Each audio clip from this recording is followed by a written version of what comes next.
30,000 নেতাকর্মীদের হত্যা হয়েছে, তাদের যদি বিচার না করা হয় তাহলে বাংলাদেশে মরণোত্তর বিচার বাস্তবায়ন করা সম্ভব না। আমরা সেটা না, আমরা জাসদের কেউ না, আমরা এই রাষ্ট্র সচেতন নাগরিকবৃন্দ জাসদ বুঝি না।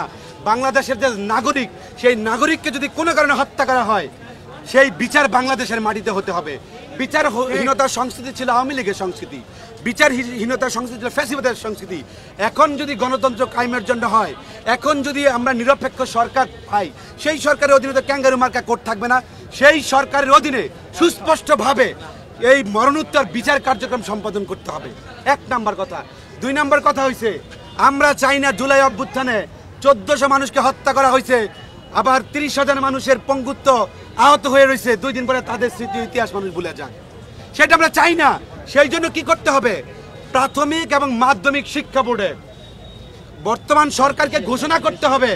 আপনারা জানেন রোমানিয়ার সবচাইতে নিকৃষ্ট শাসককে চাশেস্কু, আর বাংলাদেশের সবচাইতে নিকৃষ্ট শাসক হিসাবে হাসিনাকে রাষ্ট্রপতি ঘোষণা করতে হবে।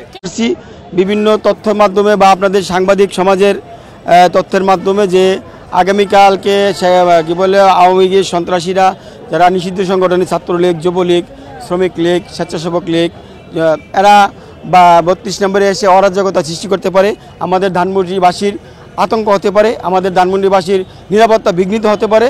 সেই পরিপ্রেক্ষিতে আমাদের এখানে আসা। আগামী জাতীয় সংসদ নির্বাচন ফেব্রুয়ারিতেই হবে। যারা বিভিন্ন মাঠের বক্তব্য দিচ্ছে যে এই সমস্ত দাবি পূরণ না হলে, ওই সমস্ত দাবি পূরণ না হলে, সংস্কার পূর্ণাঙ্গ না হলে, বিচার পূর্ণাঙ্গ না হলে নির্বাচন হবে না, এগুলো মাঠের বক্তব্য। আমি নির্বাচন নিয়ে কোনো সংশয় শঙ্কা দেখি না। যারা আগামী নির্বাচনকে বয়কট করার চেষ্টা করবে, ডাইরেক্টলি অর ইনডাইরেক্টলি, তারা জাতীয় রাজনীতি থেকে মাইনাস হয়ে যাবে।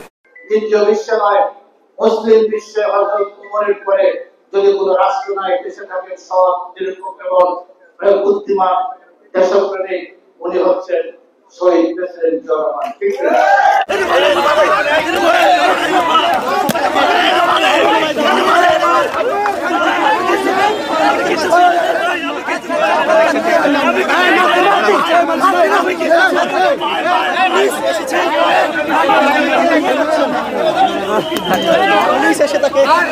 আটক করে নিয়ে যাচ্ছেন এরপরে 32 থেকে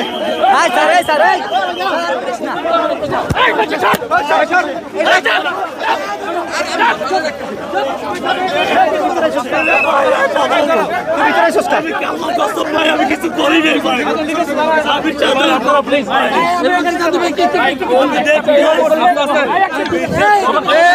নাই।